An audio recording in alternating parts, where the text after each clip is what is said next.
January 20th, 2018, in the main event of UFC 220, UFC heavyweight champion Stipe Miocic answered the challenge from Francis Ngannou, a 260-pound ball of muscle and Ford Escort metaphors, who was at that time on a 10-fight win streak, all by finish.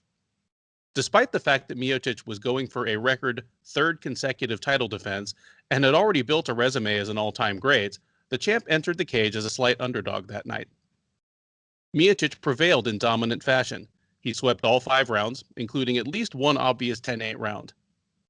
Despite the one-sided nature of that beating, there was a sense that we might well see those two men face off in the octagon at least once more before all was said and done.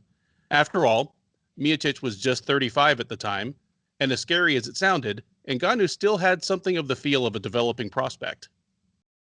3 years later, Miocic and Ngannou are indeed set to meet again. Since their first encounter, both men have prospered. In his next fight, Ngannou turned in a bewildering and hard-to-watch decision loss to Derek Lewis, but since then he's ripped through 4 top heavyweights in less than 3 minutes of combined cage time to earn a return date with the champ. Miocic has been less active, but nonetheless managed to bolster his case as the greatest heavyweight in mixed martial arts history by getting the better of a trilogy with 2-division great Daniel Cormier. While some things have changed since January 2018, others have not. Miocic remains the understated, arguably underrated all-time great, while Ngannou is still an enigmatic, nearly unstoppable knockout machine. Despite the result of their first fight, Ngannou once again figures to enter the cage as the betting favorite.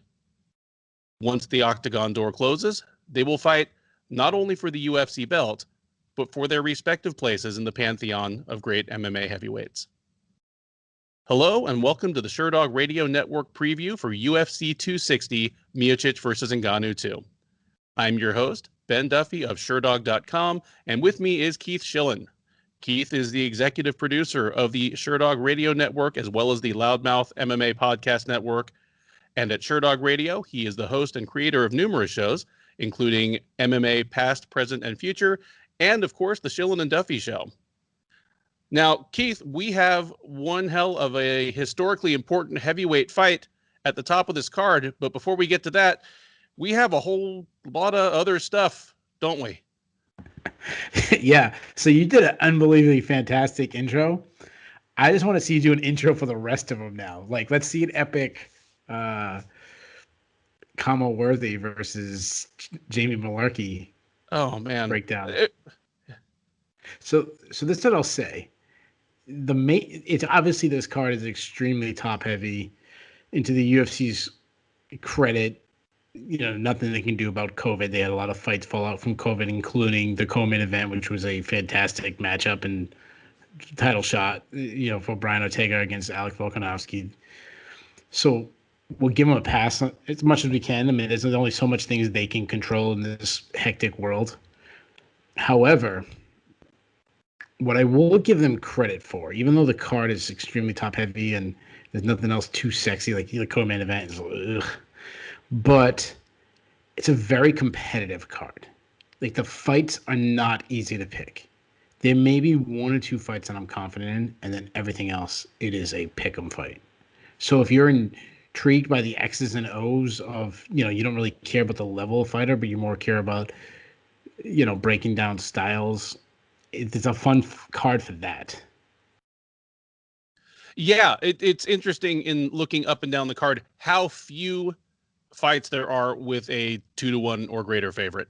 You got a lot that are a literal pick'em or, minus 130 plus 115 on the comeback. So obviously the bookmakers are feeling the way you are. What this card might lack in quality, it at least delivers in parity. So, I mean, there's something to be said there, because if you're going to watch a card that has a bunch of people that are, 0-3 in the UFC, 1-2 in the UFC, debuting in the UFC on short notice, at least they're not all squash matches. Yeah, I agree. Really not a whole lot else to say about it other than just to take maybe an additional moment of silence to mourn for the loss of the Alex Volkanovski versus Brian Ortega fight, which, I mean, on paper, obviously it's an important fight, but just on paper it seemed completely fascinating.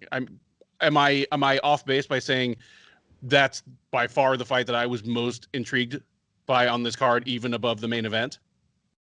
Yeah, absolutely. I mean, when you break down the main event, there is really two ways to go with it. Stipe is going to win very similar to how he won last time, or Ngannou's going to catch him by the chin early and knock him out. Like, that's it. Like, that is not the case in the co-main event. There were so many ways that fight could have went. It could have been Ortega with a submission early, Volkanovski's volume, Ortega's power, the cardio. Like, there was so many ways, intriguing storylines, intriguing stylistic things to break down. Like, that was a really, like, that's not even just a good fight on this card. That's just a great fight for the entire year. Like, that was one of those ones where I don't know which way I was leaning yet. I did not do any tape study because that fight got canceled before I started on this card. But yeah, that was the card lost a lot when that was canceled. But the benefit is there's another card that's going to benefit by having an extra loaded matchup on its card. Yeah, and have they set a specific date that's been pushed to yet? I don't think so. Because, I mean, that's a pay-per-view headliner right there. It could. Yeah, it absolutely could. Otherwise, some upcoming pay-per-view is just going to get an embarrassment of riches as that slots into the co-main event again. So we'll look forward to that. But for now, I mean, what we really want to do is talk about Marc-Andre Barriault versus Azaitar, right? Yeah, let's do it. So we kick off the prelims with Barriault versus Azaitar. Marc-Andre Barriault, the 31-year-old Canadian, is 11-4 with 1 no contest overall. He is 0-3 with 1 no contest in the UFC. That no contest started as a win as he knocked out Oscar Piahota last June at UFC on ESPN 11. It was then overturned due to some USADA entanglements on Barriault's part.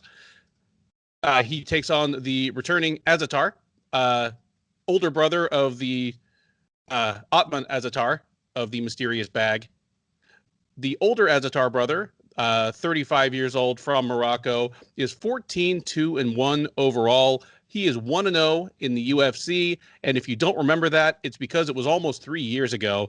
His last fight, July of 2018 at UFC Fight Night, Shogun versus Anthony Smith, where he took a unanimous decision over Vitor Miranda. Odds on this one, close, as we alluded to off the top of the broadcast. Barriault is a slight favorite at -130. Azaitar +110 as the slight underdog. Worth mentioning that Azaitar's absence as well due to a USADA violation. So this is a USADA derby. It is a who the heck are these guys derby. Keith, if you can't tell me why I should care about this fight, at least tell me who's going to win. Okay, so I can't tell you why. I would say to make it more intriguing, like let them both be, on PEDs or some kind of banned substance. Like just if they're both going to do it, then it's okay. I'll start breaking down Azaitar first. He constantly is moving. He's moving at 100 miles an hour. He's moving like somebody who has a bag of potatoes trying to sneak into someone's hotel room. Like he's moving around that quick. He's very explosive. He throws hard. He closes distance well because he's throwing winging punches that most people's going to naturally step back and kind of cover up. He's a wild man. His punches are winging, as I said. He does target the body though, so he'll kind of wing at your head, and then when you kind of do you're covering up your head, he'll drop down to the body. If he gets to the clinch, he's very physically strong. He will scramble to try to get a submission, and he doesn't care what position it ends up. Like he'll lose position. He's got very weak takedown defense. You can take him down, and he struggles to get off a bottom. And his cardio is, I don't want to say bad because he's still fighting hard in the third round. But when you come out like the Tasmanian Devil in the first round, you're going to start looking much slower in the third. Move over to Barriault. He's aggressive. He fights behind a high guard. He does have a little Tito Ortiz defense where if you throw at him, he likes to kind of just cover up hide behind his arms and his elbows, similar to what Alistair Overeem does. He has good power. His right hand is pretty accurate, though he does rely on it a little too much. He also headhunts with his punches, meaning that he won't really attack the body, but he does have kicks, specifically calf kicks. He wants to be the one coming forward, and when you can press him back, he does struggle. That's where Jung Ho Park had most success, was getting to kind of have to retreat a little bit. He will go for a takedown, even though he's a striker. He'll go for a takedown, and he showed some pretty good takedown defense against Yako. And other than Azaitar, his cardio is pretty good. Like, he'll continue to fight deep in the third. So this is a tough fight right out of the gate. Azaitar's aggression, explosion had me leaning towards him. If he can force Barriault on his back foot, he'll actually have a lot of success. I expect him to do that early. However, Barriault can withstand that initial flurry. He could be, start landing his own shots, start picking them apart from distance as Azaitar gasses out. I see a really close matchup. I think this is going to go to the judge's decision. I think this has split decision written all over it. And I'm going to go with the more calm fighter. So this is one of those ones where I wrote down one guy's name before tape study and then switched.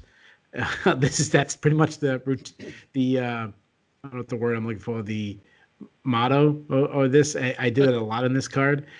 Give me Barriault by split decision.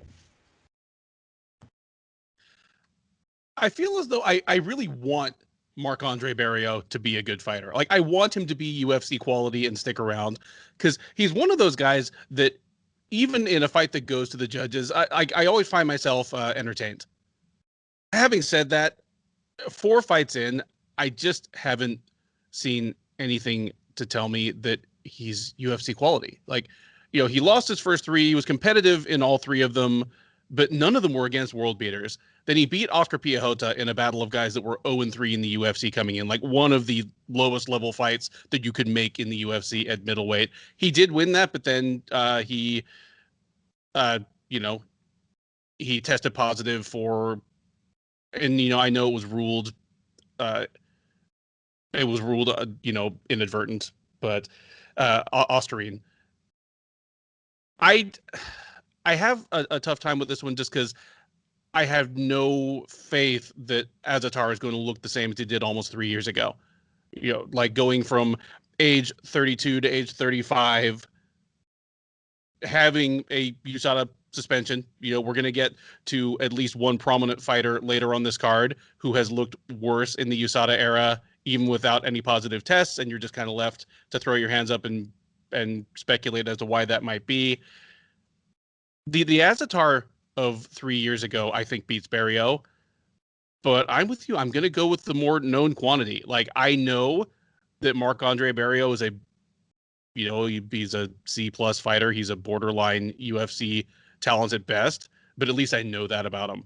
So give me Barriault by decision as well, but I could look really dumb in about 2.5 minutes if Azaitar looks great and just flatlines him. So I guess we'll see. Next up on the UFC 260 prelims is a featherweight matchup between Shane Young and Omar Morales. Young, the 27-year-old New Zealander, is 13-5 overall. He is 2-2 in the UFC. He competed most recently at UFC 253 last September, where he knocked out was knocked out by Ludovic Klein in just a minute and change with a head kick. He takes on Morales, the 10-1, 35-year-old Venezuelan who goes by Venezuelan Fighter, is 2-1 in the UFC since joining the promotion off of the 3rd season of Dana White's Contender Series. He competed early on in his UFC run as a lightweight. He has now dropped to featherweight. Most recently appeared at UFC Fight Night Moraes versus Sandhagen last October, where he lost a unanimous decision to Giga Chikadze. Odds on this one do favor the Venezuelan. He is out there at -190. You can get Young on the comeback at +155 or +160. Gotta tell you, Keith, I'm kind of surprised we're talking about this one at all, considering that we lost City Kickboxing standout Brad Riddell off of last Saturday's card He had been scheduled to fight Gregor Gillespie. We've lost Alexander Volkanovski off of this weekend's card, of course, our scheduled co-main event. Shane Young, their City Kickboxing teammate, remains on the card, despite the fact that that camp is apparently a plague zone. Maybe they just make Young train in a different room. I don't know why. Who have you got in this one, and how do you see it playing out? Yeah, this is one of those ones, as you mentioned, I assumed this fight was canceled, and that was the rumor, and then it was rumored that it was back on, and still nobody really knows. So it was one of those ones that I didn't do film study until a couple hours ago when I was like, oh, maybe this fight is actually happening. As far as it's who I think is going to win, I'll start with Shane Young.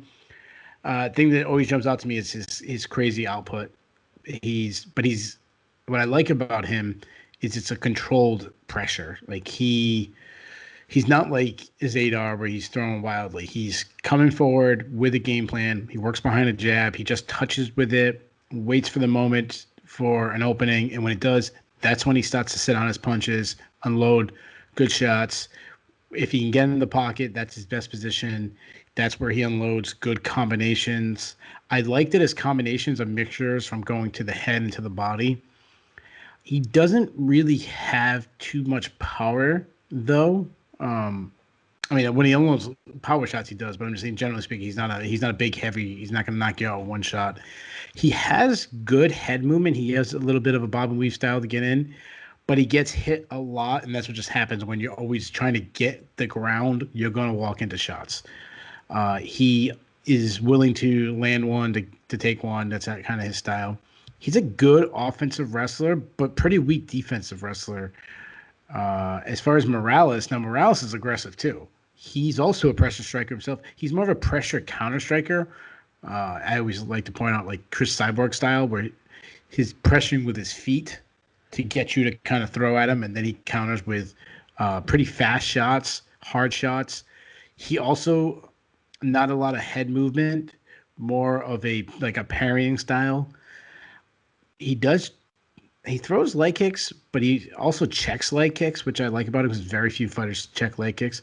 If he can get to the clinch, he's very physically strong. He's got okay hip entries, but he's more of an upper body, double underhook, bear hug style. His last fight, though, is a little concerning because he took a lot of damage from Giga Kakatsi. It was a striking clinic, but I give Morales credit because despite being overmatched on the feet, he continued to make it a gritty fight by working forward. This is another tough call. I'm going to go with Morales because I think he has the more physical tools, while Young is technically stout. Like Young has some limitations on athleticism, but he makes up for it just by being tough and sound. While Morales is just an overall better athlete, it really, to me, is going to come back down to who's going to force the other one to have to be fighting off their back foot, kind of be the reactive one. And I'm going to bet on Morales is just being the more imposing fighter and hitting harder. So give me Morales in a really, really close fight. I'll take Morales by, I said split decision last time, so I'll go unanimous decision. I like that you use the term imposing to describe Morales because he was a burly guy even at 155. He didn't strike me as a guy who needed to cut to featherweight. He was winning fights at lightweight. He won his way into the UFC at lightweight, then just decided out of nowhere to drop to featherweight. I'm on record as saying that's not a great idea for a fighter over 30. It usually doesn't fix things, and he didn't even need to fix anything at the time, but I think it's worked out pretty well for him ever since. I also give him something of a pass on the Chikadze fight. Giga Chikadze does look like a future contender, even if he's hasn't quite measured up to the hype train that the UFC was trying to throw him onto. But yeah, I see Morales having physical advantages over Young, and I do think, as you do, that Young's style kind of plays into what Morales wants to do. Not much for me to say X's and O's wise other than that. And I do also favor Morales to win the decision. I think the real question as we record this on Wednesday night is whether this fight even makes it to the cage once again. And if it does, who's going to corner Young? I'm just completely mystified that this fight is still happening. Anyway, like that's something for us to, kind of see what happens, I guess. That's a good point about who's going to be his cornerman. We move up to the light heavyweight division for a matchup between two European prospects who they're fighting for. I don't know. Maybe the winner gets another shot at Jimmy Crute. Who knows? It is Modestas Bukauskas versus Michal Oleksiejczuk. Oleksiejczuk, the 26-year-old Pole, is 14-4 with 1 no contest overall. He is 2-2 with 1 no contest since joining the UFC. He is on a 2-fight skid at the moment, having lost to Jimmy Crute at UFC Fight Night Felder versus Hooker last February, and having lost to Ovince St. Preux at UFC Fight Night Hermansson versus Cannonier all the way back in September of 2019. That snapped a 2-fight winning streak in which he had beaten Gadzhimurad Antagulov and Jean Vellante. His opponent, Bukauskas, the 27-year-old Lithuanian, is 11-3 overall. He is 1-1 in the UFC. He fought most recently last October at UFC Fight Night Ortega versus Korean Zombie, where he was knocked out by Jimmy Crute in the first round. Before that, he appeared last July at UFC on ESPN 13, where he knocked out Andreas Michailidis basically at the close of round 1. Oleksiejczuk, the slight favorite here, minus 155. You can get Bukauskas around plus 135. Keith, and this is going to be a theme, especially on the undercard here, because we have to go pretty deep into this card before we even get to a fight where I'm willing to say that I'm confident that both fighters are UFC material, and we are not there yet. I don't think either of these guys is really UFC material, and that's not to say that they suck completely or they suck forever. I mean, we're talking about guys who were 26 and 27 respectively. But neither of these guys has it. I mean, Jimmy Crute destroyed both of them, and Crute is an intriguing prospect and maybe a fringe contender within the next year or two. Oleksiejczuk, I mean, he is officially 2-2 in the UFC, but there's a hard divide. Jimmy Crute and Ovince St. Preux destroyed him. And Gadzhimurad Antagulov, who is one of the lowest level light heavyweights to make it into the UFC in the last, few years, that's the kind of guys that he beat, or like the ghost of Jean Vellante right before he moved up to heavyweight. The problem here is that the style matchup, I do think, favors Oleksiejczuk. Bukauskas, he wants to be an outfighter. He wants an outside kickboxing game where he can use his jab, he can use his kicks, and kind of fight at a relatively deliberate pace at the outside range. And he simply doesn't have the physicality to force that on UFC level light heavyweights.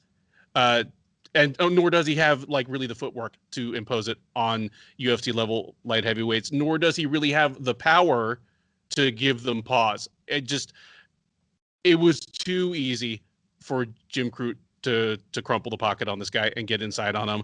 And while I don't have any faith in Oleksiejczuk long term, I think he's going to be able to do that to Bukauskas. He is very aggressive early on. You saw that in the Vellante and Antagulov knockouts. If this goes past the first round, it's anybody's guess, but I don't think it's getting there. I just think Oleksiejczuk is gonna swarm him, get inside on him, and just mug him with punches. Maybe it goes to the ground. He finishes with ground and pound. But give me Michal Oleksiejczuk by first round TKO. Yeah, I think you had a good breakdown of this KSW main event. UFC Belgium or Dana White Contender Series Lithuania. Yeah, we'll start with enough jokes. I'll start with the breakdown. Oleksiejczuk, he's southpaw. As you mentioned, he's very aggressive. He's a pressure striker, really more of a boxer. Loves his overhand left. He will attack the body. Good power. His aggression, similar to what we were talking about, some of the other guys on the card, similar to Azaitar, he'll walk into his own shots because of that. He's terrible on the ground. We saw what Jimmy Crute did to him. We saw what Vincent Prue did to him. He got subbed in his last 2 fights. He's just not good on the ground. Now move over to Bukauskas. He's landing on his feet pretty fast. You mentioned that he's an outfighter. That's what I wrote down in my notes. Straight shots. I'll give him, credit for that. He'll throw in these ugly spinning attacks for no reason that I haven't seen really be effective yet. Calf kicks. That is a tool of his. But he's not going to take this fight to the ground himself. He's got weak takedown defense. I'll give him credit when he has been taken down. He's done pretty good to scramble up. He has won 2 fights from that Travis Brown downward elbows, including his UFC debut when he was defending a takedown. He lands shots. I'm worried about his chin, though. He was brutally knocked out in his last fight against Jimmy Crute. His cardio is good, though. He has fought deep into fights on the regional scene, like 4th and 5th round fights. Third fight, I think this is a close call. I'm not nearly as confident as you seem to be. I don't expect either guy to take it to the ground. I expect this to be a slugfest with Oleksiejczuk's boxing versus Bukauskas kickboxing. I like Oleksiejczuk. I think he's a little faster. I think he faces tougher competition. I think his aggression will get him in that pocket area where he's going to want to fight instead of the out, as you mentioned, for Bukauskas. I think Bukauskas beats him to the punch in the slugfest. I will say it goes to the decision, and I think it's going to be an all-out war. I think it's going to be one of the more entertaining. I almost picked it as my fight of the night. But I got another one later on that I like a little bit better. But give me Oleksiejczuk by decision. Next up on the UFC 260 prelims, it is a welterweight matchup between Jared Gooden and Abubakar Nurmagomedov. Gooden, the 27-year-old Georgian, is 17-5 overall. He is 0-1 in the UFC, having made his debut at UFC 255 last November and lost a unanimous decision to Alan Jouban. Nurmagomedov, the cousin of the now officially retired former UFC lightweight champ, is 31 years old, from Dagestan, of course. He is 15-3-1 overall. He also is 0-1 after joining the UFC off of the 2018 season of Professional Fighters League. He debuted against David Zawada and dove straight into a triangle choke in the first round, all the way back at UFC Fight Night Magomed Sharipov versus Kattar in November of 2019. Despite that inauspicious debut, Nurmagomedov is heavily favored here. He is minus 235. You can get Gooden at plus 195, so almost a 2-1 there for the underdog. Funny thing about this one, even though this is 2 guys who are both 0-1 in the UFC right now, of all the fights so far, this is the one where I'm most confident both these guys will probably still be in the UFC a year from now. Tell me what you think of these 2 and how you see the fight playing out, Keith. So I'll start with Nurmagomedov. Obviously, he's got the famous last name. Southpaw, works behind he has a stiff jab. Like, it's not a touching jab. He actually tries to hurt you with it. I go back to one fight that was bothering me on the feet, where he was going against Bojan Veljković. He kept, and I'm going to butcher that name. I apologize if I did. He kept throwing a naked uppercut, which is going to get him knocked out if the higher level he goes, facing good strikers. His last name's Nurmagomedov, so he's going to want to get the fight to the ground. Great wrestler. He's really good at reshooting his missed shots. And that's important because he tends to shoot from too far away. So a lot of his initial shots get stuffed. And he does that, like, when you really see good wrestlers do, I'm sorry. All right, so like I mentioned, he'll shoot from too far away. The other thing that was disturbing, especially in the PFL, is for such a great wrestler, he was actually taken down by fighters in the PFL that are less accomplished wrestlers than him. Point in case, like, Veljković took him down a couple times. To his credit, though, he is good at continuing a scramble and using it to get back to his feet. He's not untouchable. I mean, like, of his 3 losses, 2 of them have been by submission, so that's something to watch out for. And his gas tank isn't good. I mean, he gassed out in a 2-round fight, and I keep making up the Veljković fight because that was very close. It was a draw. It was one of those weird PFL 2-round draw thing. But he gassed out in the second round. If there was a 3rd round in that fight, he was going to lose. Now, move over to Gooden. First thing that jumps out, he's a big dude for his weight class. We talked about the last time when he fought Alan Jouban. I like his punches are short. Not a lot of tells in him. He doesn't really telegraph them. He kind of just touches. Everything comes off of his jab. He lacks power because they're kind of arm punches. He doesn't really step into them, but he lands because of that. He does well to slide into range and target the body. He also throws a naked rear uppercut, which is going to get him knocked out. So it'd be kind of funny if one of these guys lands on the other one. He doesn't handle pressure well, and he doesn't handle anybody who's more explosive than him on the feet, and that's probably not the case in this fight. He's an okay wrestler where he can mix in some takedowns, but I would give, like, if I was ranking his wrestling, I'd put it like a C. Like, he's not bottom of the barrel, but he's not good either. So as far as prediction, Nurmagomedov is not Khabib. I'm just going to throw it out there right now. It doesn't need to be said, but I'll say it anyways. I think the betting line is reflecting some of that because they, that read that name. This is the fourth fight on the card, and this is the fourth fight in a row that I actually think is a tough fight to call. Nurmagomedov obviously was going to have an advantage on the ground, but Gooden should have an advantage in the gas tank. So I expect Nurmagomedov to win the first round. I expect Gooden to win the third round, and the second round is going to be a toss-up.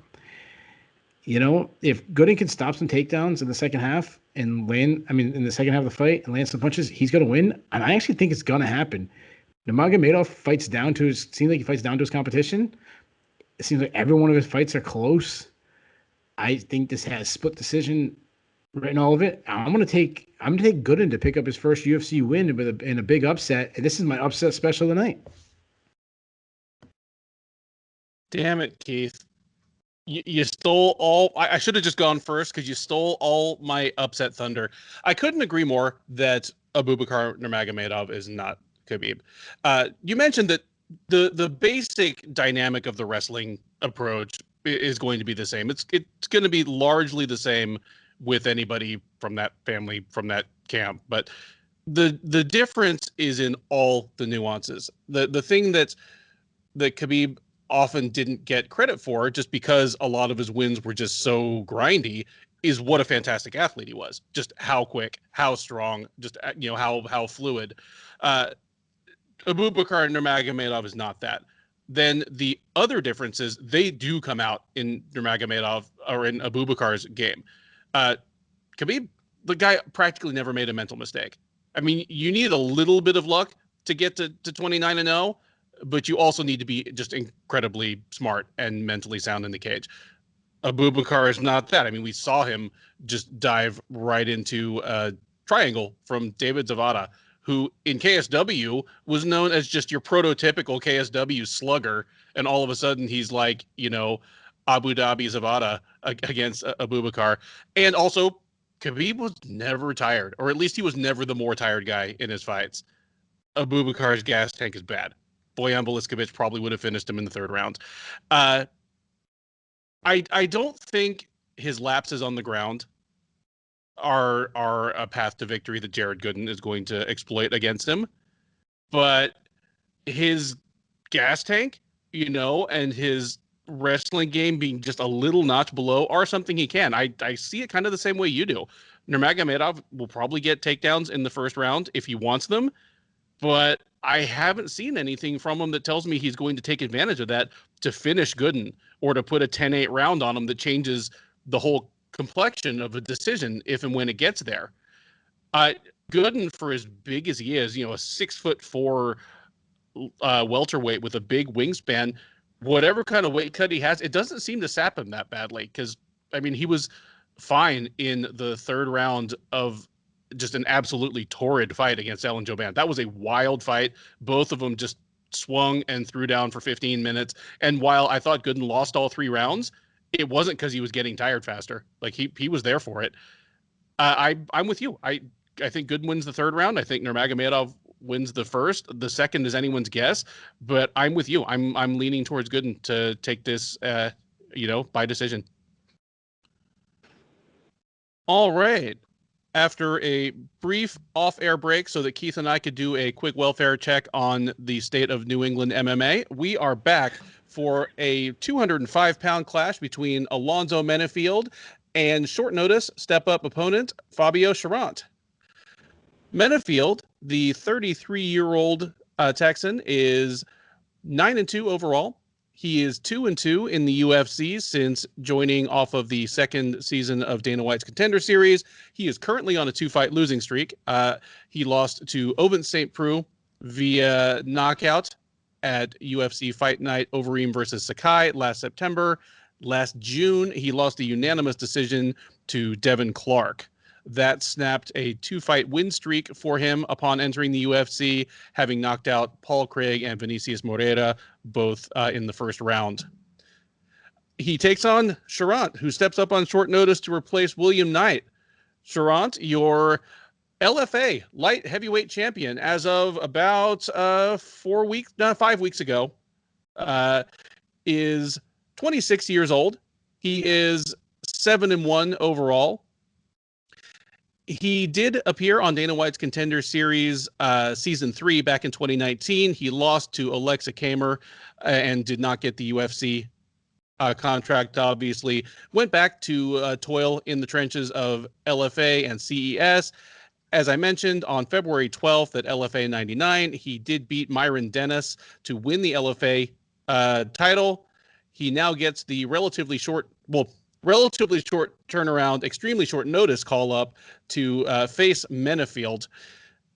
I will say, you look at Fabio Cherant's record, and he's 7-1. 5 of his 7 wins are by submission, and your initial impression would be, okay, this guy is a grapple at all costs type guy, but he really is not. Against Oleksiejczuk on the Contender Series, he did not even try to get the fight to the ground, in spite of the fact that he was pretty clearly outgunned on the feet. And same thing in the Dennis fight just last month.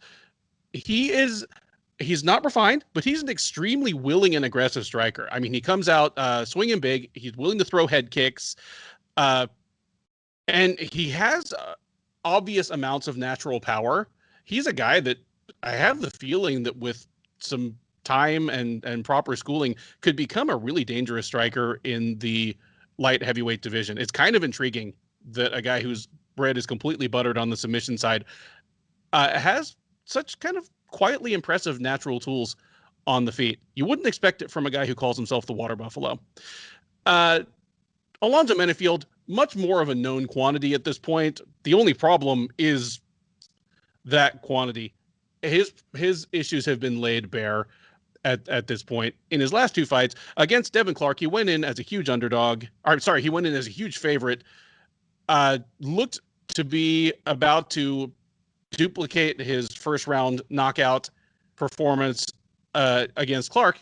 And then when that didn't happen, he hit the wall, and he hit the wall like I've seen very few people do at the UFC level. He was completely exhausted.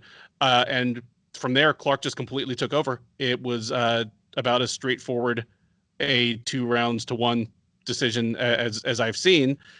Against Ovince St. Preux, he seemed to he seemed to try to pace himself a little better, at least well enough to outlast Ovince St. Preux, but then just ran face first, hands down into a left-handed counter by OSP that just completely face planted him.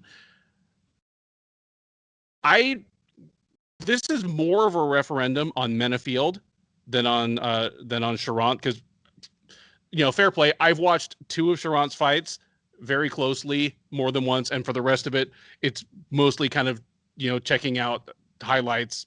But I don't trust Menifield to beat Fabio Cherant. I don't trust Menifield to beat any UFC quality light heavyweight at this point. And while I think this is a little early for Cherant, I don't think it's out of the question. I mean, the guy's only got 8 fights under his belt, and he's got clear amounts of potential. Menifield certainly could just sleep this guy in the first round. Cherant is there to be hit. He's been hit a lot in all of his fights that I watched. But if Cherant survives the first round, he has so many avenues to victory. He can hit, and Menifield's hands go down when he's tired. He can wrestle and he can grapple. Menifield is there to be wrestled and grappled once he's tired. I don't believe I mentioned this off the top, but Menifield remains a massive favorite. He is -275 right now. Cherant +240. This is my upset special of the night. Give me Fabio Cherant to have to relinquish that LFA light heavyweight belt as he makes a surprising, successful, victorious UFC debut on ultra short notice. Give me Fabio Cherant, and I'm going to say by third round submission. Wow, nice job. So, man, I like your breakdown. So you mentioned Menifield. His last 2 fights, we've seen like 2 extremes with him. The first one being, as you mentioned, coming out way too hard against Devin Clark and gassing, and then the second one was doing nothing against St. Preux until he ran into a punch. I want to find the guy in between, because the guy in between is not bad. He's got some pretty. I mean, he's a good athlete. He's got some good head movement. Fights behind a tight high guard. He tends to fight in spurts. When he does, he'll dart into range to throw a combo, like he did against St. Preux. He just happened to get caught with a perfectly timed strike. He will fight from distance, which with single strikes from on the outside, which makes no sense considering he is a shorter light heavyweight. He did struggle a little bit with the length of OH St. Preux, so I'm assuming he will change that. He can be too impatient.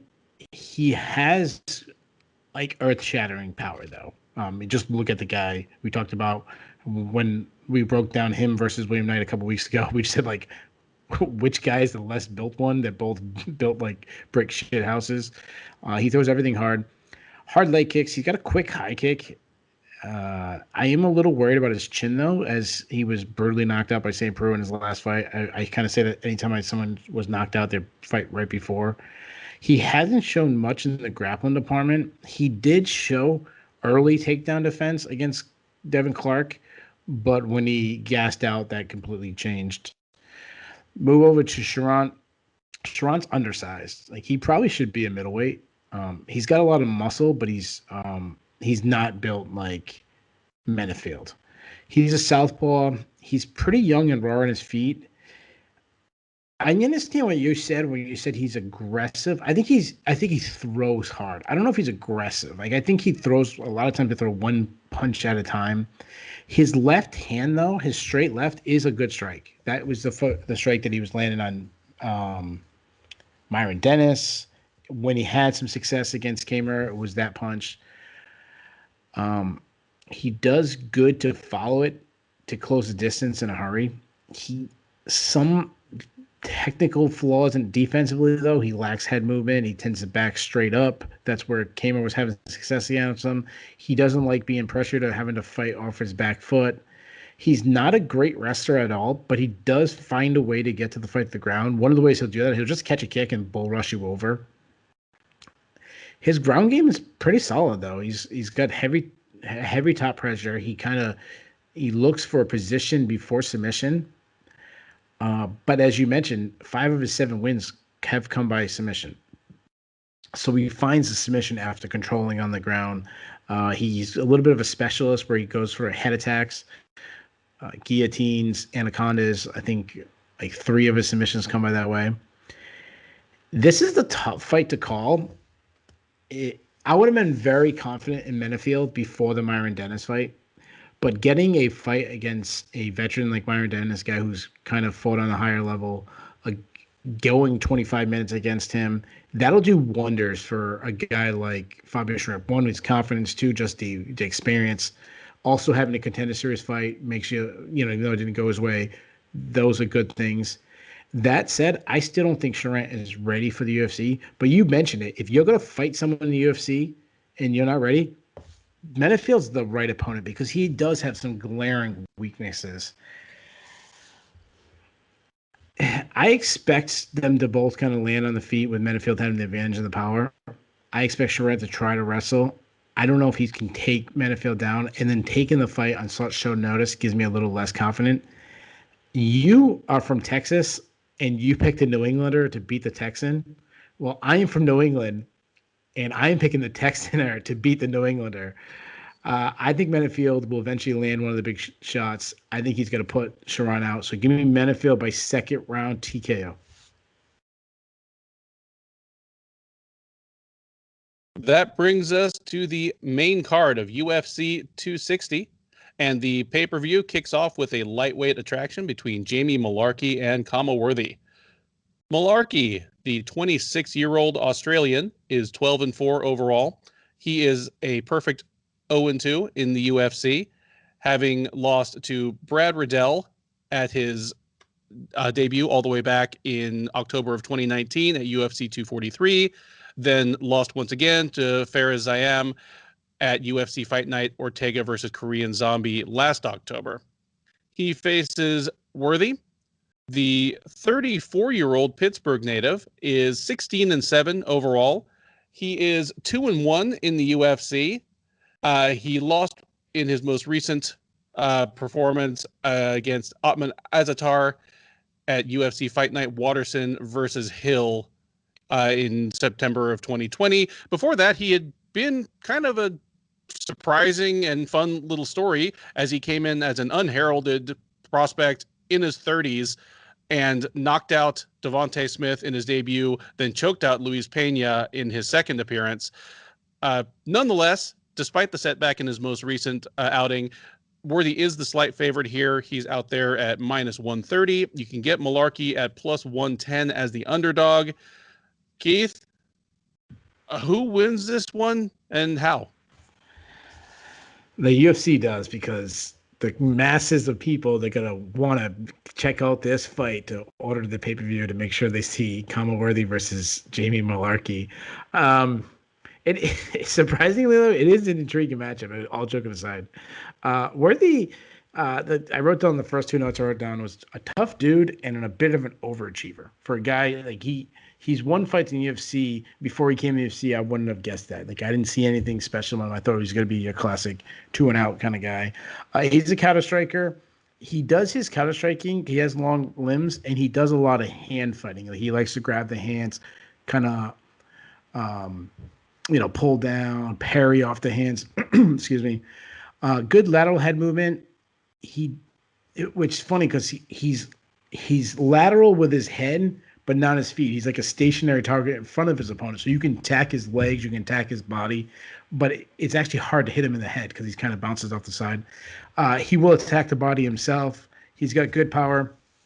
Not much in the wrestling department. He doesn't really look to wrestle. He is a weak defensive wrestler. I'd say his overall grappling needs improvement. He was, in his fight against Luis Pena, he was mounted. He was actually almost head and arm triangled. But in the same fight, he actually caught Pena in a really crazy deep guillotine. So what the hell do I know? Also, his last fight, his first fight in the UFC that he lost, it was over quick. Otman Azaitar cracked him, put him down like a bag of potatoes in like a minute.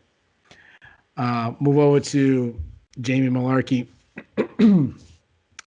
I thought he won his last fight against Fares Zayam. I apologize if I'm saying that name wrong. I looked at MMA decisions. It was 15-2 on MMA decisions. So the majority believe that he should have won. Mullarkey's unathletic, but he makes up for it by just insane toughness. Like, this guy won't stop. He's kind of slow, but he just makes up for it by just continuing covering, constant pressure. If he can get in the pocket, he can kind of crack a little bit. He almost knocked out Brad Riddell in that fight, and actually took Brad Riddell's back in the third round and was looking for a rear naked choke in a fight that, one, I think we both talked about very highly of Brad Riddell and how good he is, but also, like, that was a fight Brad Riddell was beating the brakes off him, and he still almost won the fight. He adds calf kicks, which I like that he adds that. He seems like an intelligent fighter. He's a good chain wrestler. He's relentless to get the takedown. He's got kind of some pretty good timing. His top control isn't the best. Like, he struggles to keep guys down, though. His cardio is good, though. He can take a beat and he'll keep fighting. This is a really good matchup. I think it's actually going to be kind of fun, even though I kind of cracked on it early on. I expect this to be a war. Mullarkey is one of those guys that he's actually better than I remember. Like, when I started doing film study, I was like, wow, this guy's not a scrub. Like I mentioned, he gave Riddell a much better fight than I expected. I expect him to get some takedowns on Worthy. I think Worthy's going to land some good shots on the feet. I think this is going to be a war. This is my fight of the night pick, and I'm going to go with Jamie Mullarkey by split decision. Great. I really like the Khama Worthy story. I liked that he arrived in the UFC with kind of that big surprising splash. He's been just kind of a delight on the mic. It's been kind of fun to see a bit of a weird personality out of the guy. So I'm glad that he's stuck around as long as he has. Obviously, he got trucked by Ottman Azaitar, but I think even the Pena fight kind of showed me his ceiling. Even though he won that fight, just the way that fight played out showed me Khama Worthy's ceiling. It's crazy. I mean, he joined the UFC. I think he was already 32. This is how much of a veteran he is. His third fight was against Paul Felder, and it was also Felder's third fight. A little bit of Pittsburgh versus Philly, but just he feels like he's been around forever, and he kind of came out of nowhere to me, because if you come to the UFC or you come to Bellator through LFA, CFFC, one of those promotions, Titan certainly, I've probably seen you fight a couple times, but because Worthy came up through just really tiny Pittsburgh promotions, I had not seen anything from this guy before he fought Devontae Smith back in 2019.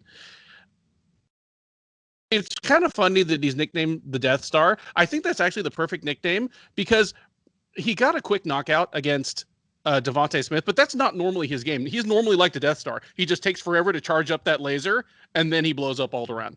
You look back at his record, there's not a lot of first round finishes there. There's a lot of decisions, and there's a lot of second and third round finishes.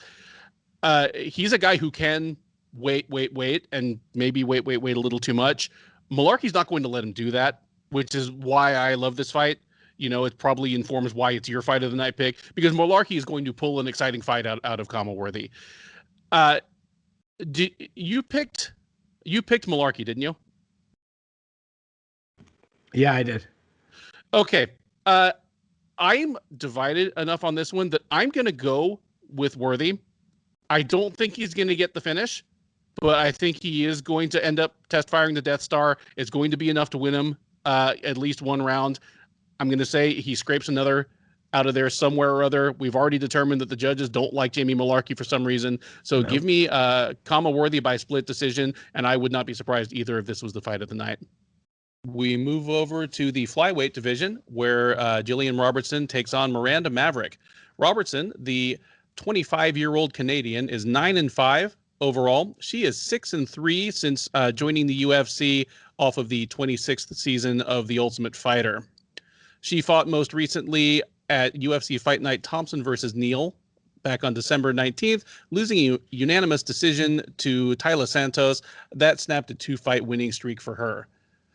She'll be taking on Maverick. The 23-year-old Missourian is 8-2 overall. She is 1-0 since joining the UFC out of Invicta Fighting Championships. She appeared at UFC 254 last October, where she brutalized Liana Jojua, just split her face wide open, forcing a doctor stoppage at the end of the first round, but of a fight in which she was overwhelming Jojua anyway.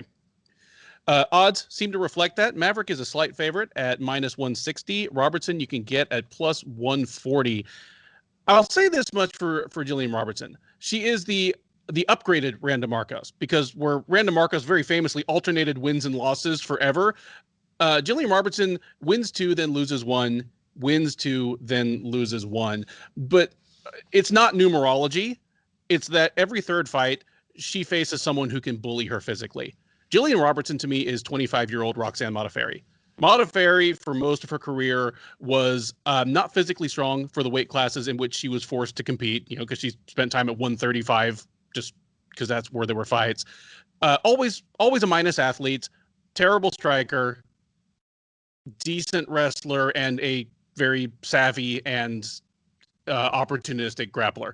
That's what I see in Gillian Robertson. Obviously, she has all the time in the world to shore those things up, but that's what she is. And she's taking on Maverick, who Maverick is a physical brute. She is a bull.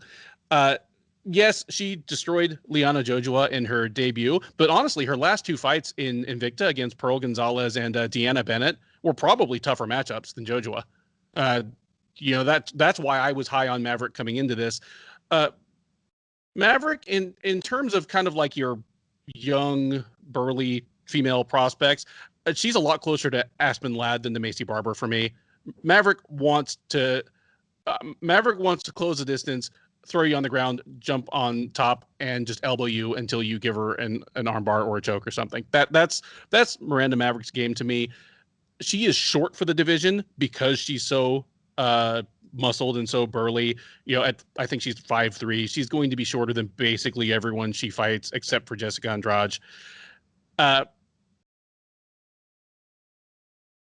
Eventually she's going to come up against women where that her height, her lack of reach, the fact that she doesn't fight any longer than she is. Her punches are winging. She's not a huge kicker. She's going to come up against some women that they're going to make her pay for that. Gillian Robertson is not it. This is exactly the kind of matchup that has given Robertson problems in the past. It's someone who's going to be able to bully her, probably force her way to the clinch, toss Robertson on the ground, and Maverick. I'm picking Maverick as being savvy enough not to get caught by some submission that Robertson throws up off her back or in a scramble. I see this as pretty straightforward. I don't think she's going to finish her. Like, it's not going to be like the Barber fight. But give me Miranda Maverick to win all 3 rounds in pretty straightforward fashion and cement herself as one of the more interesting prospects in the women's flyweight division. Yeah, I think that was a really good breakdown of the skill sets. I think you kind of summarized it pretty well. Robertson, as we got to mention, you mentioned right off the top, she's only 25 years old, which is so crazy to think about the amount of fights she's had in the UFC. She's still really raw on the feet, and all the notes I'm going to say about her is what we said a couple weeks ago when they were supposed to fight. So if you listen to my breakdown of this fight, I haven't changed anything, so you can fast forward. She's still raw on the feet. Is a bit one-dimensional. She's stiff. She lacks head movement. Really has no power. Throws arm punches. And as I said with Montana De La Rosa, I gave her a pass for a long time due to her age. But when you have the amount of fights in the UFC, she needs to start showing signs of improvement on the feet. Kicks are her strength, but they're nothing special. Like they can score her points, but they're not going to end fights. They're not like crushing leg kicks. She has good entries. She can drive through her hips, or she'll willing to catch a kick and just bull rush you over. She'll even like try to jump guard or flying submission to get the fight to the ground. She doesn't have the highest IQ. She tried a flying armbar against Tilia Santos, which was a terrible idea because she ended up being on bottom of a girl who is a really scary woman on top. So basically, what I'm trying to say is she's a top side grappler. She's a good grappler as long as she's on top. Now, she kind of has a little bit of the Damian Maia like reach underneath single that she can work. If she's on top, she has smother and top control. We saw her like against Courtney Casey, like she can keep you down, really emphasis position over submission, but she'll eventually look for that submission. She has 6 submission wins. She doesn't rush it. She's patient with it.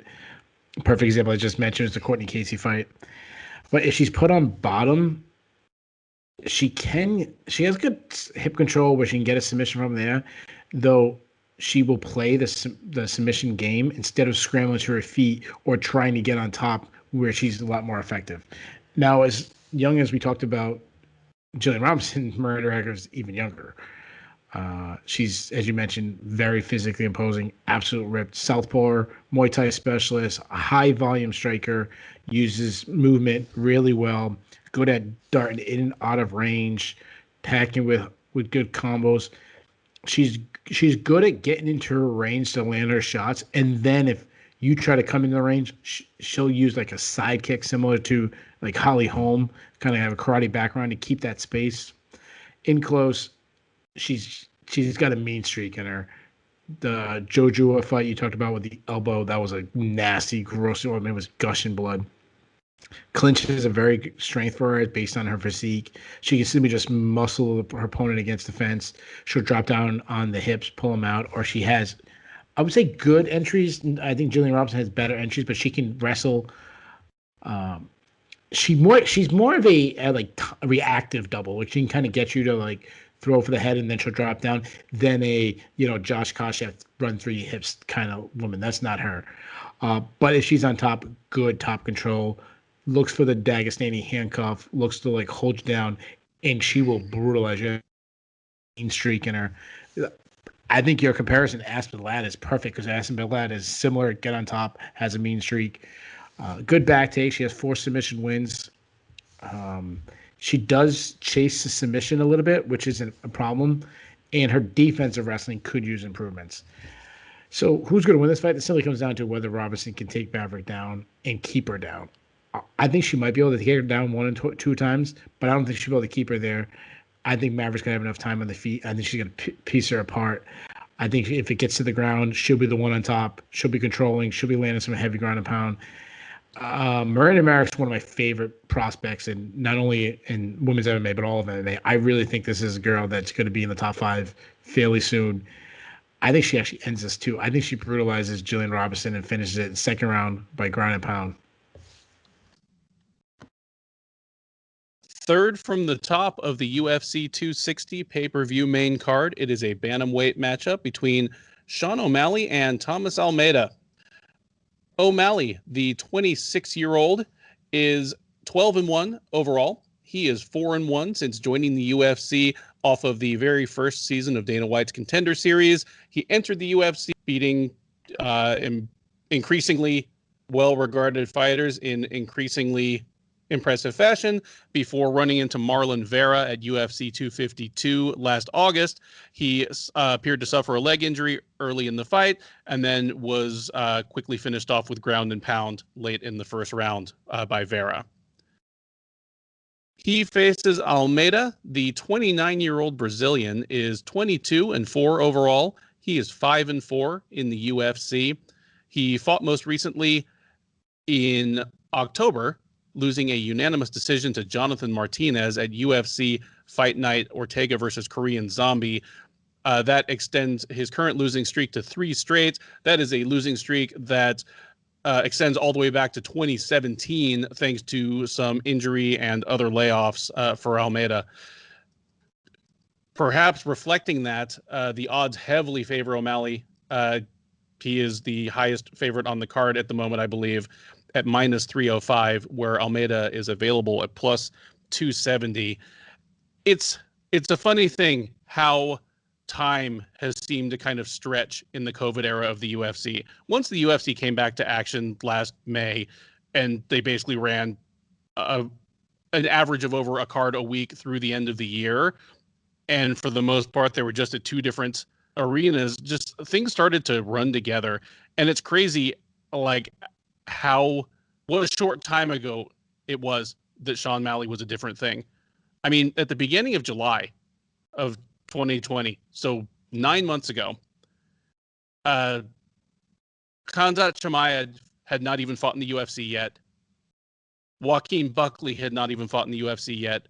Kevin Holland was just another middleweight. And the hottest prospect in the UFC was Sean O'Malley. You know, he had just completely dusted Eddie Wineland in June, and he had it all. He was the guy with the rainbow hair, the cool tattoos, the Twitch stream. You know, he was young, he was cocky in a good way. Like, he was the guy that we figured might be a top 10 fighter and one of the biggest stars in the sport by this time. And what a difference 9 months make. He's had his first loss in the cage. And since then, while the 3 guys I named have kind of risen to stardom, and in some cases risen and even started to fall back to earth, he's mostly made headlines for all the worst reasons. You know, I felt as though the fan space was kind of was on his side and willing to give him a pass on the Vera loss, just because, you know, he did hurt his knee. But, you know, he managed to squander a lot of that goodwill just by constantly just being so salty about it and talking about how Vera was not in this league and all this and that. Then obviously there was the other thing just a month or two ago where he, took some very ill-advised questions from Casey Kenny on his podcast. Finally, O'Malley is back in the cage, to kind of remind us why we thought he was cool in the first place, which was for knocking people out while having pretty hair. For him to try and do that, you couldn't find a much better opponent than Thomas Almeida. Like, it is crazy to me that Almeida is still under 30 because it just feels like 10 lifetimes ago that he himself was the hottest prospect in the UFC. I mean, I believe he was 21-0 with 20 finishes, 16 by knockout when he took on Cody Garbrandt back in 2016. And that was the beginning of the end. Like, Garbrandt knocked him out. He's 1-4 since that fight and just has looked like a shell of himself. He's just not the guy who can do that stuff anymore, but he's still a guy that in order to win fights needs to march forward and throw strikes. That's bad news against O'Malley. Like, this is a setup fight. This is a fight that has been crafted for Sean O'Malley, not only to win, but to do something spectacular and kind of put all those old headlines in the rear view, get back on track as, a future star, if not a now star. And I think the matchmaking is going to work. O'Malley's a fast starter. I mean, obviously. Almeida is not a fast starter, and he, at least in his recent run, he's not a fast starter, not in the John Jones way where he just kind of takes his time and doesn't really turn on the jets. He's a slow starter in the Donald Cerrone way where he's not comfortable in the first round, and if you put it on him, you can get him out of there, or you can do some serious damage to him. I think that's going to feed right into O'Malley. I mean, it seems pretty straightforward to me, and obviously, if O'Malley's wheels go out, all bets are off. But give me O'Malley by first round knockout. He's probably going to pick up a $50,000 check for this, and the hype train will be back on the tracks. Well, first of all, I don't know what the hell you're talking about, because Sean O'Malley's undefeated. Let's just put that out there. He didn't lose. He's undefeated. Obviously, I'm joking. He won't accept his loss to Marlon Vera. Sean O'Malley, you said all the good things about him in his skills. The guy is crazy athletic, long and lengthy, knows how to use both that. He's elusive. I talked last week about Adrian Yanez's vision, which we saw was spectacular. Sean O'Malley has very calm, very similar physique, very similar vision, very accurate, great at timing his opponent's attacks. He has variety in strikes between his ability to throw punches and kicks and kind of put them together. He can fight from both stances and be effective. He uses feints to really set up his reads, keeps his hands high, throws a quick jab. He has one of the best slip and rip right hands in the game. Similar to Conor McGregor's left hand is O'Malley's slip and rip right hand. But he doesn't check leg kicks. You have to wonder if that's still going to be a problem because he won't address it. He's playing off like that was a fluke thing instead of being a good technique. He's literally like it was a 1 in a million shot. And we've seen that completely change the game. So hopefully this is just a gimmick he's putting on, and he is finding ways around it. He has serious power. Like, don't be confused by his physique. He touches you, he'll put you out. He'll throw in some fun spinning attacks. He's been doing BJJ competition, so he's expecting to look much better there. Defense wrestling has been an issue, and cardio has been a little bit of an issue. He slowed down in the Tyron Ware fight. He slowed down to the Andre Sickman fight before the injury. He was starting to slow down a little bit. Obviously, the injury. Move over to Thomas Almeida. High guard defense, though he's kind of slow. I was talking to Dan Tom from MMA Junkies, a guy who does really good video breakdowns, someone I really respect his opinion. We kind of bounce off ideas off each other every once in a while. I kind of gave him my read about Thomas Almeida and see if he agreed, and he did. He said the same thing I did, like very kind of labored. He has a bob and weave style when he likes to bounce his head off the center line constantly to throw a combination, but he headhunts with his boxing. He also admires his punches. That wasn't from me. That wasn't a read I found. That was from Daniel Cormier and Dan Hardy in his last fight. And they kept pointing out, like, every single time he was getting tagged with shots was when he was not reloading his own shots. He does have power, and he does throw calf kicks. So that is very, obviously he has a punching power, but even more the calf kicks. He has a fast high kick. He'll sneak it in there. His offensive wrestling is just non-existent. He just will not look for a takedown. He's never got a takedown in the UFC. And over the years, his chin has taken a lot of damage because they refuse to kind of give him an easy opponent. They refuse to give him a bounce back fight. As far as prediction, I'm with you. This is totally a setup fight. I think O'Malley styles on him. He predicted a first round knockout when during the media day when I talked to him today. I think he does exactly what Batista does, lands very similar shots, but I think he puts him out with those shots. I'm going to lock this in as my lock of the night. I'm not locking O'Malley to win because that'd be really cheap to lock the biggest favorite on the card. I'm locking him to win by knockout. First round. There you have it. Confident pick from Keith Shillan. That brings us to what is now, by Battlefield Promotion, the co-main event of UFC 260, as former welterweight champ Tyron Woodley takes on rising contender Vicente Luque. Woodley, the 38-year-old Missourian, is 19-6-1 overall. He is 9-5-1 since joining the UFC in the wake of the Strikeforce acquisition. He is on a 3-fight losing streak, albeit against, perhaps the top 3 welterweights in the sport right now in Kamaru Usman, Gilbert Burns, and Colby Covington. Most recently, against Covington, he suffered a TKO, technically due to rib injury, in the 5th round of a fight which otherwise he had lost every minute. Previous to that, he lost unanimous decisions to Burns and Usman. For his most recent win, you'd have to go all the way back to his last title defense, which was against Darren Till via Bravo choke at UFC 228 in September of 2018. Across the octagon from the former champ is Luque, the 29-year-old Brazilian, is 19-7-1 overall. He is 12-3-1 since joining the UFC off of, I cannot remember which season of The Ultimate Fighter, but a season of The Ultimate Fighter. Oh, it was ATT versus Black Zillions. That's the one. I only remember that because Henry Hooft is the one that gave him his nickname. Anyway, Luque is on a modest 2-fight winning streak since losing a unanimous decision to Stephen Thompson back in November of 2019. He beat Nico Price by 3rd round TKO last May at UFC 249, then knocked out Randy Brown at UFC Fight Night 173 in August of last year. Luque, comfortable favorite here, minus 240. You can get Woodley as high as plus 215.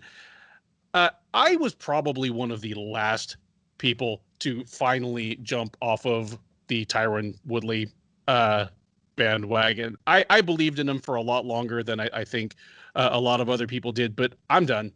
I'm done with Woodley, and I'm especially, this is a dreadful matchup for him because one thing that Woodley does not even threaten to do anymore is win rounds.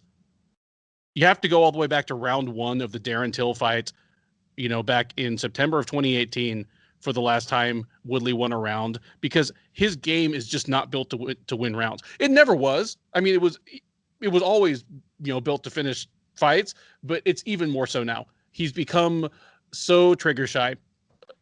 It used to be that he'd load up for the huge overhand right, or he'd load up for the big knockout shot.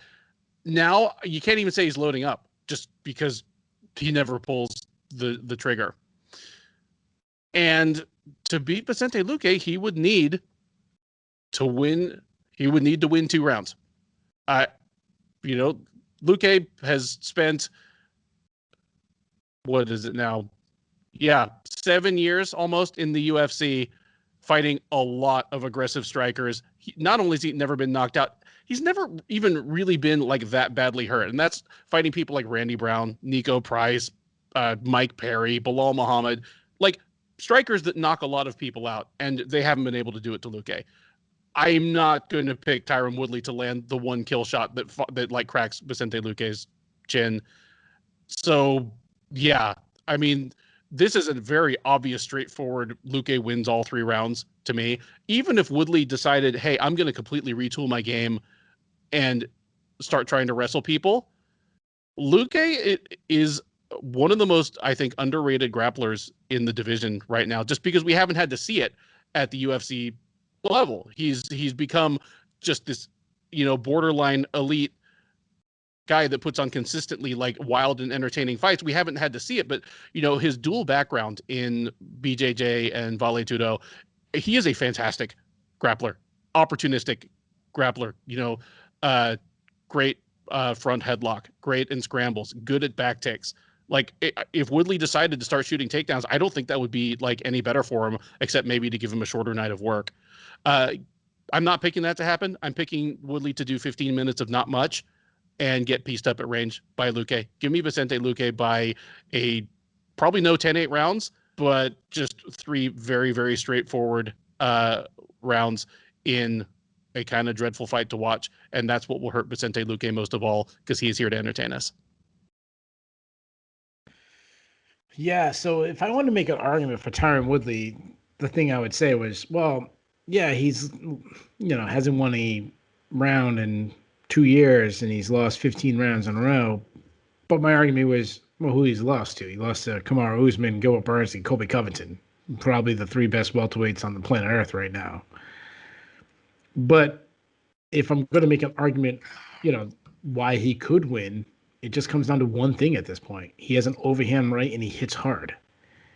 And as you mentioned, and we talked about when we covered the Colby Covington fight and on the recap show, you mentioned that the window is so small. It's like one of those carnival games where the duck is moving and you got to hit it perfectly. Once you hit it and it falls over, like that's it for him. He doesn't throw enough. You said, he loads up but refuses to throw. Like I feel like he's like that villain when he's captured the superhero and he's got to give a big speech first. And it's like, dude, just stab him in the heart. Like, don't give a big speech. Like that's what I feel like Tyron. Like, what are you waiting for? He's always looking for the perfect shot. And at this point, it's just an overhand right. And he loads up. He kind of telegraphs it. He backs up to the cage, which has been his game for a very long time now. It can help you in the takedown defense, though it has not helped him at all against his last 3 opponents. But, to stop takedowns and also to kind of work your way back up. But not only have we talked about the window of landing shot, your window of avoiding shot is hard because you can't put your head, you can't do any pull because the fence is right there. He is an all-American wrestler. In fairness, he did very briefly take down Colby Covington for about 1 second, but he doesn't use his wrestling, and he hasn't used his wrestling in a really long time. And I think some of that has to do with his cardio. His cardio is shot. I think he knows that. I think that's why he fights the way he does, where he limits his output and he limits the amount of wrestling because that's going to slow him down. And it's just, he just looks like a guy that doesn't have it anymore. Now, move over to Vicente Luque. He's a complete opposite of Tyron Woodley when it comes to output. I mean, he marches down his opponent, constant pressure, which is really surprising because he's kind of flat-footed. And he's a little plodding. That's probably what keeps him from being, taking a step up to the elite. He doesn't have elite athleticism, but he's very effective at what he does. He works behind a jab. He stays tight. He throws combos, your basic combos, your 1-2s down the middle. He has a high guard defense. He rolls with his punches a little bit. He kind of like deflects punches. Like he does get hit, but a lot of them he kind of deflects where he doesn't catch them so clean. He will eat a shot though. Like he talked about that today during the media day, but his as you mentioned, he doesn't get rocked. Like, he can eat a shot to land one of his own. He doesn't want to do that. He knows that you're playing with fire, and that's eventually going to hurt him. And if you do it against Tyron Woodley, like, this is not the guy to eat a shot to land one, but you don't have to eat a shot. You can just land because he's not going to throw back. When he does avoid a shot, he does well to leave himself in the pocket to land his own power shots. Good leg kicks when he throws them. He doesn't like being backed up, and it's very hard to back him up. But Leon Edwards was able to do that. But that probably won't be the case with Tyron Woodley because he's not going to press the action. You mentioned yourself. He is a good grappler. He does have 6 submission wins, though he doesn't hardly ever look to grapple. But if you try to take him down, he has good takedown defense, good sub defense, and he has insane toughness. I mean, you just look at the damage he took in the Stephen Thompson fight and actually still made it competitive. And some people thought he won. I can't remember which round it was. It might have been the 3rd round. I don't remember which round, but he was like pressing Stephen Thompson, landing hard shots after Stephen Thompson was like 10-8 rounded him right before that. You said you started off saying that you're done with Woodley. I'm done with Woodley too. To me, he's his own worst enemy at this point. And moving it from 5 rounds to 3 rounds, I think hurts him even more. Like, sure, it'll help him with the cardio where he can probably throw a little bit more, but he also now he has 10 less minutes to land that perfect shot. I think Luque swarms him. I think he's just going to out-volume him for 15 minutes, pick his shots. I think Woodley loses all 3 rounds again. Give me Luque by decision, 30-27 across the board. And with that, we come to the main event of UFC 260, a heavyweight title bout between Stipe Miocic and Francis Ngannou. Miocic, the 38-year-old Cleveland native, is 20-3 overall. He is 14-3 in the UFC. He is on a 2-fight win streak, both over Daniel Cormier, of course, to whom he lost in his fight before that. He defeated Cormier at UFC 252 via unanimous decision last August. He faces Ngannou. The 34-year-old Cameroonian by way of France is 15-3 overall. He is 10-2 in the UFC. He is on a 4-fight win streak, having defeated Curtis Blades, Cain Velasquez, Junior Dos Santos, and Jairzinho Rosenstrike in a combined, about 2 minutes and 50 seconds of cage time. The most recent of those performances, a 20-second knockout over the then red-hot Rosenstrike at UFC 249 last May. Despite the outcome of their first fight, despite the fact that Miocic is now the sole leader in UFC heavyweight title defenses, Ngannou is once again the slight favorite going into this. He is out there at minus 120, and you can actually still get Miocic at positive money. He is out there at plus 110 as of the time of this recording. I'm going to toss it to you for the prediction first, but I'm going to throw something out here. And I mentioned it in my column this week, and thank goodness this matchup didn't fall apart. All the other matchups I write about seem to. But there's something kind of sneaky at stake for Ngannou here. Put me down as believing that whether he wins or loses on Saturday, Francis Ngannou is going to be UFC champ at some point.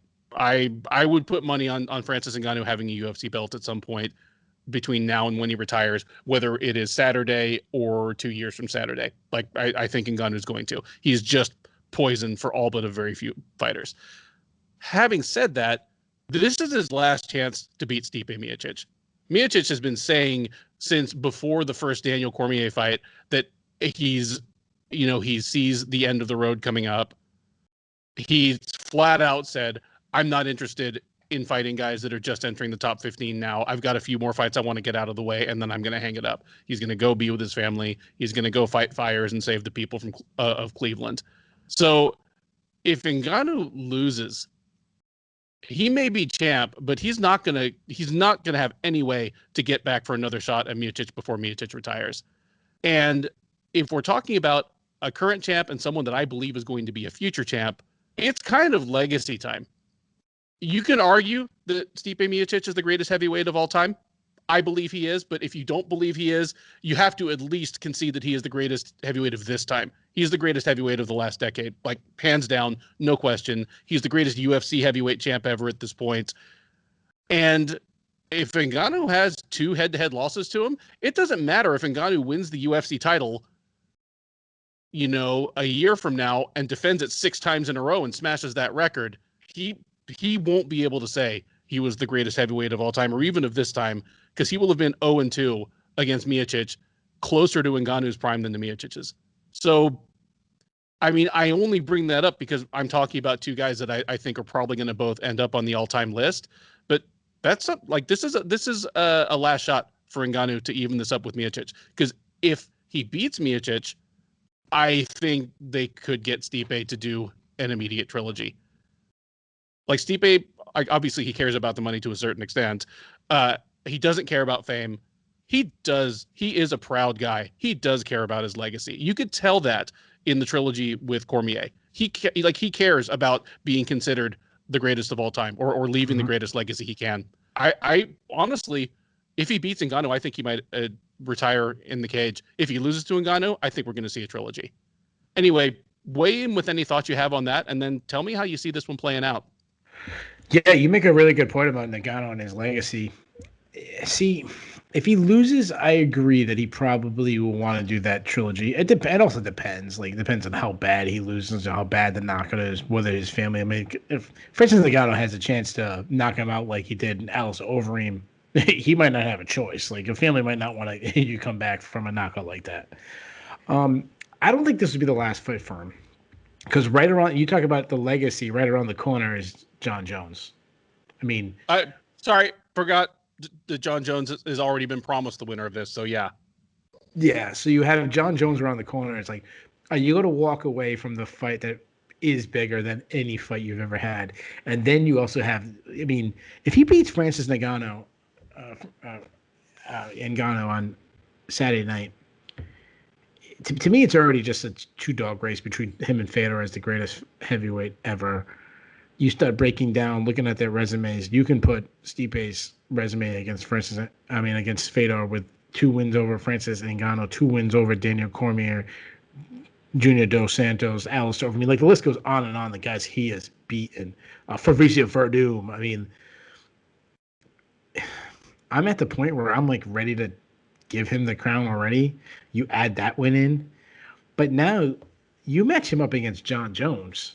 Now you change it from greatest heavyweight ever to maybe greatest fighter, period. Like, he starts getting in that realm with a win over John Jones.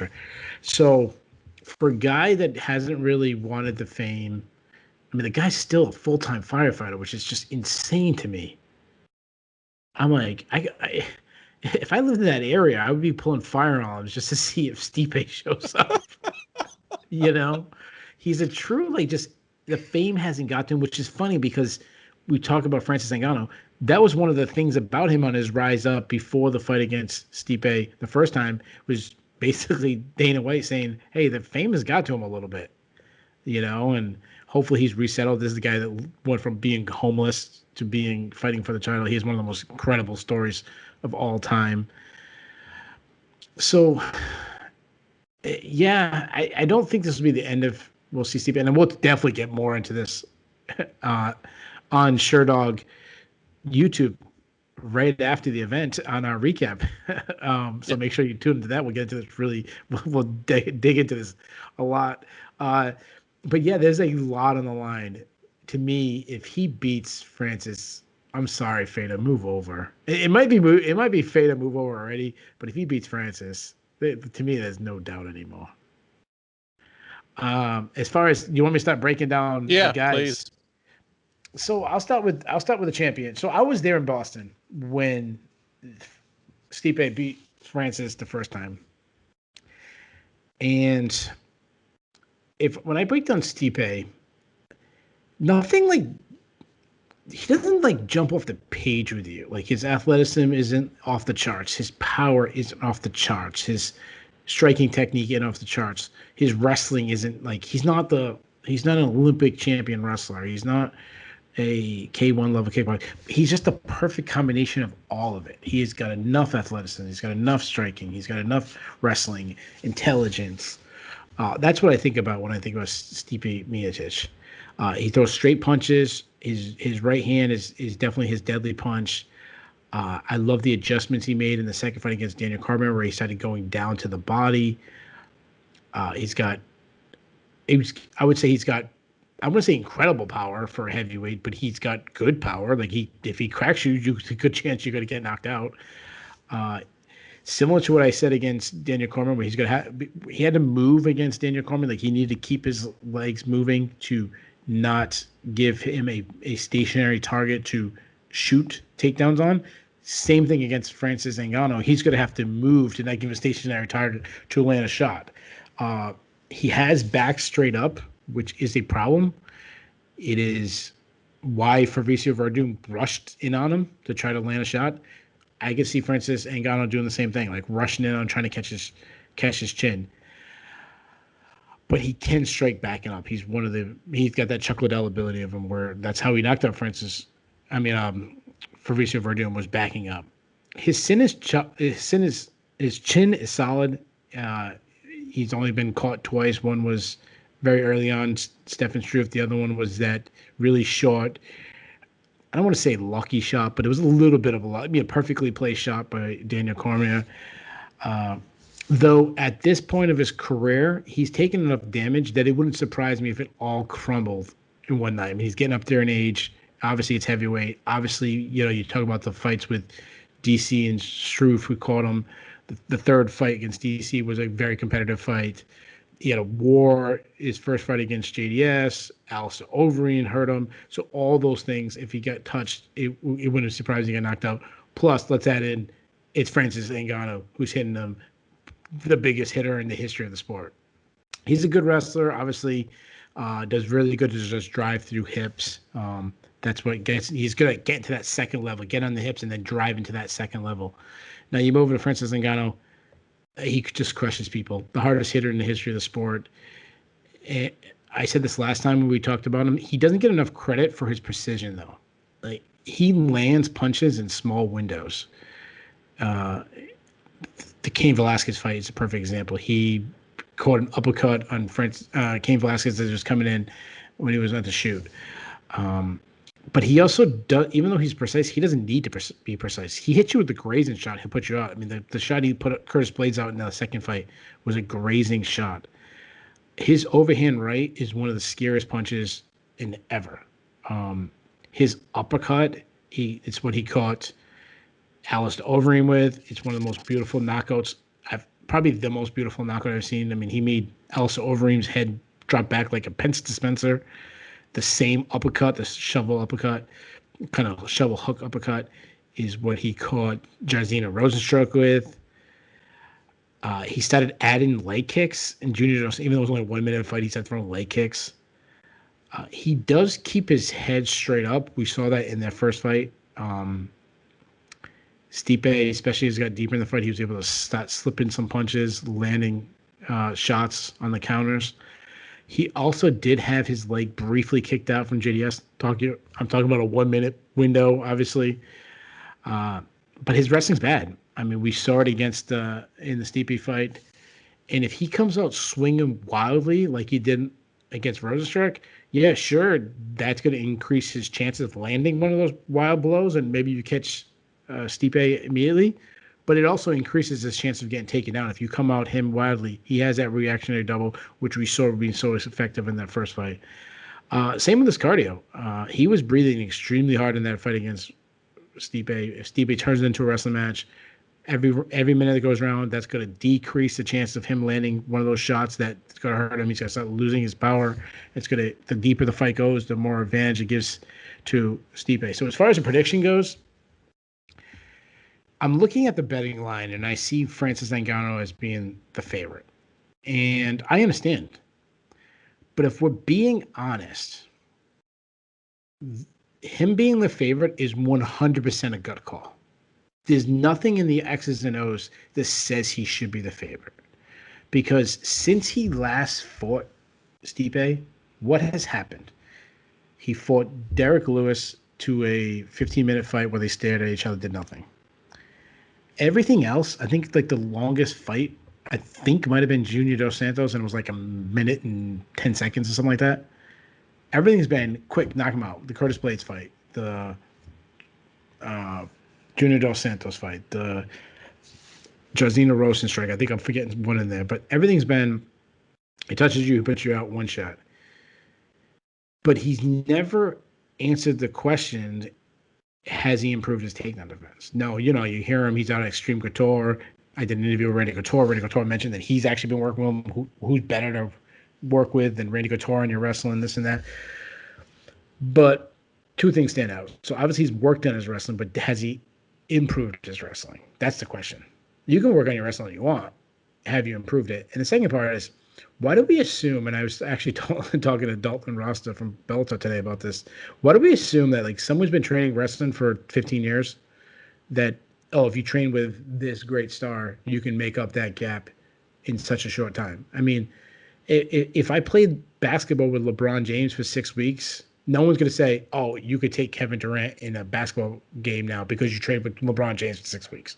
Like that's why in wrestling is the only thing or I shouldn't say wrestling, combat sports is where we do that. Like, oh, he's been working with this boxer forever. Oh, he should be able to hang with insert good boxer in the feet now. Like, so stupid. So back to my point as I get off sidetracks. Sorry. It comes down to a gut call. If you're taking Francis Ngannou, it's simply a gut call that in your gut, he's going to land that shot before Stipe gets enough takedowns and wears him out to get a win, or to slow him down and then continue to get takedowns. I don't think Stipe is proud enough to try to strike with him. He's going to have to at moments, but for the most part, like the first fight, he turned into a wrestling match pretty early. My gut is saying that Francis is going to catch him. Like, I just have a feeling that's going to happen. But my brain says, you got to bet on the unknown. Like, you don't know if he's improved. You don't know if he's stopped takedown. One or two things are going to happen. Either one, he's going to land a shot before Stipe even gets to shoot. Or two, he's going to stop some takedowns. And then if he stops stopping some takedowns, especially early, then you might start seeing that scared look in Stipe's eyes. However, my brain keeps saying to me, I haven't seen him improve it. And how many times have we counted Stipe out? And he just keeps winning. I mean, he came back. He got knocked out by Daniel Cormier. He found a way to win the second fight. Most people said, he was losing the whole fight. The second fight, he's going to lose the third fight. That was a kind of DC just has to make his little adjustment and he's going to win. I was one of those guys saying that. And then he won the third fight.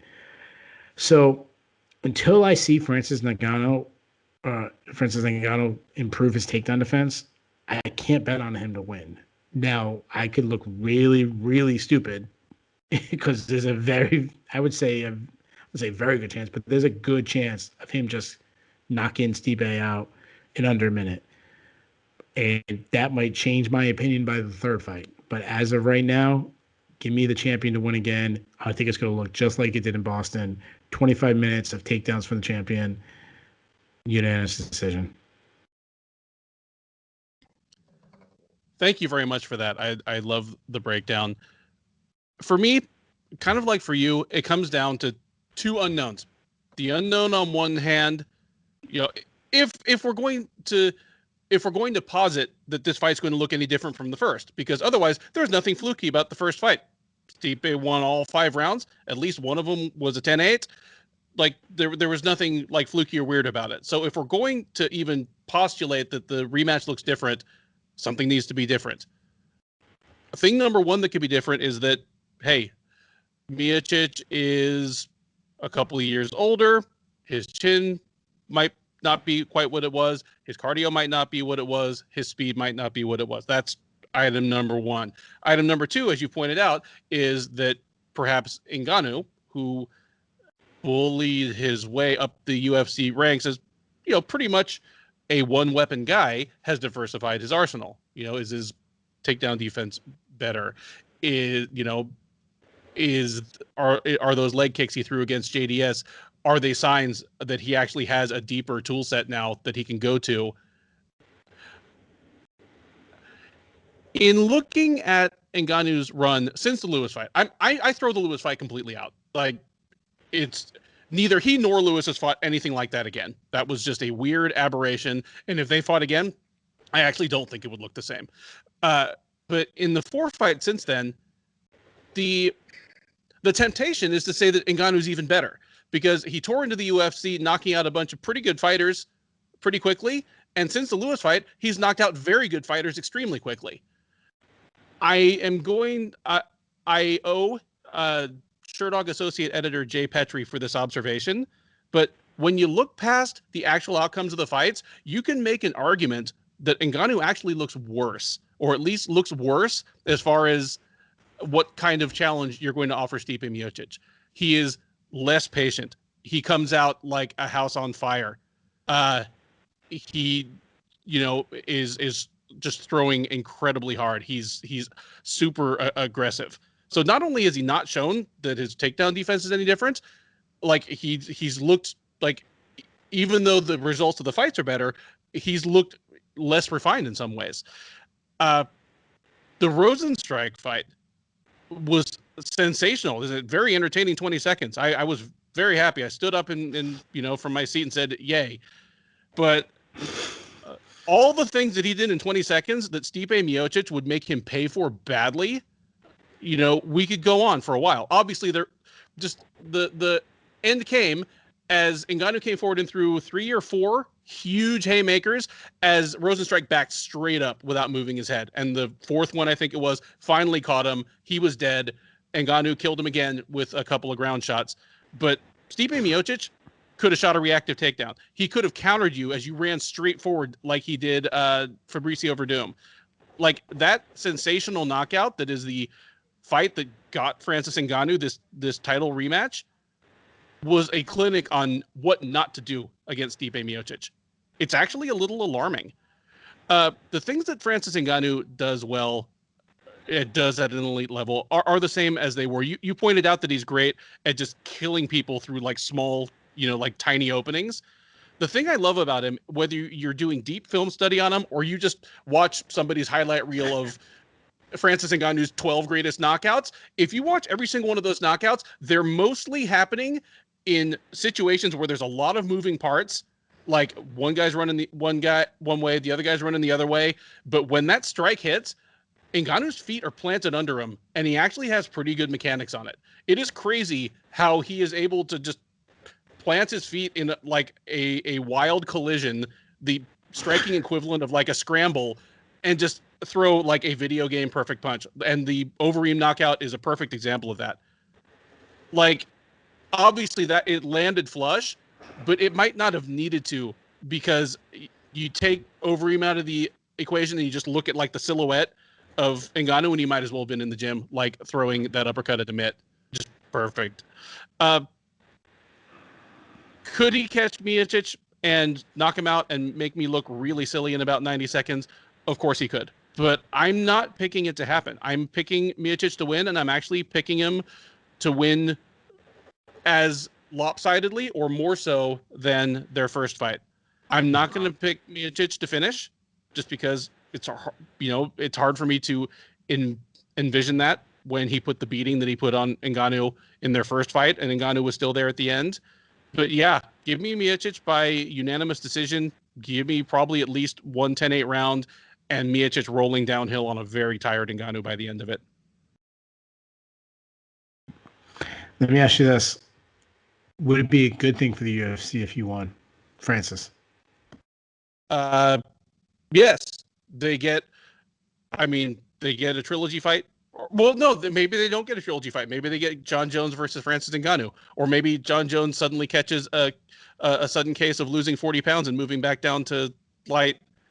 Like, I tell you, John Jones is a supremely confident guy. I laugh at anybody who thinks high-level fighters are scared or shook or whatever. But if John Jones looks at Ngannou, like, just say, for example, like fighting off Miocic's like determined takedown attempts, for 2.5 rounds before just knocking the shit out of him in the third, I think John Jones might reevaluate his career options, because that is a sneaky legacy fight for John Jones, as well as whoever's on the other end of this title fight. That's right. And if I think it's be good for them, and I'm sure we'll talk about this on the recap if he wins. And Mike Tyson, I think about Mike Tyson, think about a guy that people talk about 30 years after he was the champion. They still talk about, who would have won this, who would have won that. Francis Ngannou could be marketed as the new Mike Tyson, especially if he starches Stipe in under a minute kind of thing. That's why it would be good for the UFC. But it's a really good matchup because if Stipe wins, you can market greatest heavyweight of all time versus greatest fighter of all time, moving up once in a lifetime. Two guys who are once in a lifetime fighters facing each other. So I think the UFC is in a really good predicament no matter what happens. Yeah, this is one of those win-win matchups for them. But yeah, and the ad campaigns, the sponsorships certainly write themselves. Francis Ngannou hits like a Ford Escort, and that Ford Escort hits so much harder when there are Toyota tires on it. There you go. That's all right. That's business. That's it. The Shillan and Duffy predictions for all 10 fights from UFC 260, Miocic versus Ngannou. Thank you so much for listening. Check us out through the SureDog.com front page or directly on the SureDog YouTube page immediately after the main event, as we will be doing a live recap. We will take your questions, comments, and abuse through the comment section as always. And until then, have a good week, enjoy the fight, and thank you for listening.